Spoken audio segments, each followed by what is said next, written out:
தஞ்சை மாவட்டம் திருவிடைமருதூர் சுற்றுவட்டார பகுதிகளில் நெல் கொள்முதல் நிலையங்கள் பல்லாயிரக்கணக்கான நெல் மூட்டைகள் தேக்கமடைந்து உள்ளதால் விவசாயிகள் கவலையடைந்து உள்ளனர். இதுகுறித்து நமது செய்தியாளர் விக்னேஷ் தரும் கூடுதல் தகவல்களை தற்போது பார்க்கலாம். தஞ்சை டெல்டா பகுதிகளில் முன்பட்ட குறுவை சாகுபடியானது நிறைவடைந்து தொடர்ந்து விவசாயிகளிடமிருந்து நெல் கொள்முதல் செய்யும் பணியானது தற்போது தீவிரமாக நடந்து வருகிறது.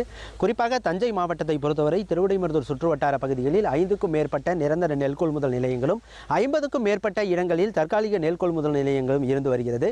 இந்த நெல் கொள்முதல் நிலையங்களில் விவசாயிகளிலிருந்து நெல் கொள்முதல் செய்வது வழக்கம். அந்த வகையில் முன்பட்ட குறுவை சாகுபடி பணிகளானது நிறைவடைந்து தற்போது நெல் கொள்முதல் செய்யும் பணிகளானது தீவிரமாக நடந்து வருகிறது. கடந்த 15 நாட்களுக்கு மேலாக இந்த பணியானது மும்முரமாக நடந்து வரும் நிலையில் இந்த நெல் கொள்முதல் நிலையங்களில் நெல் மூட்டைகள் தொடர்ந்து தேங்கிய வண்ணம் இருந்து வருகிறது. குறிப்பாக ஒவ்வொரு நெல் கொள்முதல் நிலையத்திலும் 10,000 முதல் 15,000 வரை நெல் மூட்டைகள் தேங்கக்கூடிய காட்சிகளையும் நம்மால் காண முடிகிறது. இந்த நெல் மூட்டைகளை உடனடியாக கிடங்கிற்கு எடுத்துச் செல்ல வேண்டும் என தொடர்ந்து விவசாயிகளும் பணியாளர்களும் அரசுக்கு கோரிக்கை வைத்த போதும் இதுவரை அரசு செவிசாய்க்கவில்லை என்பதே நிதர்சன உண்மையாக இருக்கிறது. குறிப்பாக காமன் ரைஸ் என்று சொல்லக்கூடிய புது ரக அந்த நெல் மூட்டைகள் பெரும்பாலும் இந்த நெல் கொள்முதல் நிலையங்களில் மலை போல் தேங்கி இருக்கிறது. குறிப்பாக திருவிடைமருதூர் சுற்றுவட்டார பகுதிகளில் பல லட்சக்கணக்கான நெல் மூட்டைகள் தேக்கமடைந்துள்ளதால் விவசாயிகளும் பணியாளர்களும் தொடர்ந்து கவலையடைந்து வருகின்றனர்.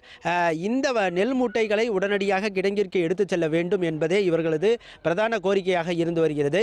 குறிப்பாக தற்காலிக நெல் கொள்முதல் நிலையங்களை பொறுத்தவரை இந்த நெல் மூட்டைகளை பாதுகாப்பதற்கு ஏதுவாக எந்த அடிப்படை வசதியும் செய்யப்படவில்லை. இதனால் கடும் வெயில் மற்றும் கடுமையான மழை இது போன்ற காலங்களில் நெல் மூட்டைகளை பாதுகாக்கக்கூடிய நிலை இல்லாத ஒரு சூழ்நிலை ஏற்பட்டுள்ளது. குறிப்பாக இது போன்ற காலங்களில் இந்த நெல் மூட்டைகள் தொடர்ந்து தேக்கமடைந்து வருவதால் இந்த நெல் மூட்டைகள் தொடர்ந்து அது பாதிக்கக்கூடிய நிலையும் சேதமாகக்கூடிய நிலையும் உருவாகியுள்ளது. இதனை கருத்தில் கொண்டு விவசாயிகள் கொண்டு வரக்கூடிய விவசாயிகளிலிருந்து பெறக்கூடிய இந்த நெல் மூட்டைகளை உடனடியாக கிடங்கிற்கு எடுத்துச் செல்ல வேண்டும். தொடர்ந்து விவசாயிகளிடந்து நெல் கொள்முதல் செய்வதில் எந்த ஒரு சிக்கலும் நிகழாத வண்ணம் அரசு உரிய நடவடிக்கைகள் மேற்கொள்ள வேண்டும் என்பதே இவர்களது கோரிக்கையாக இருக்கிறது. நியூஸ் 7 தமிழுக்காக திருவிடைமருதூரிலிருந்து விக்னேஷ்.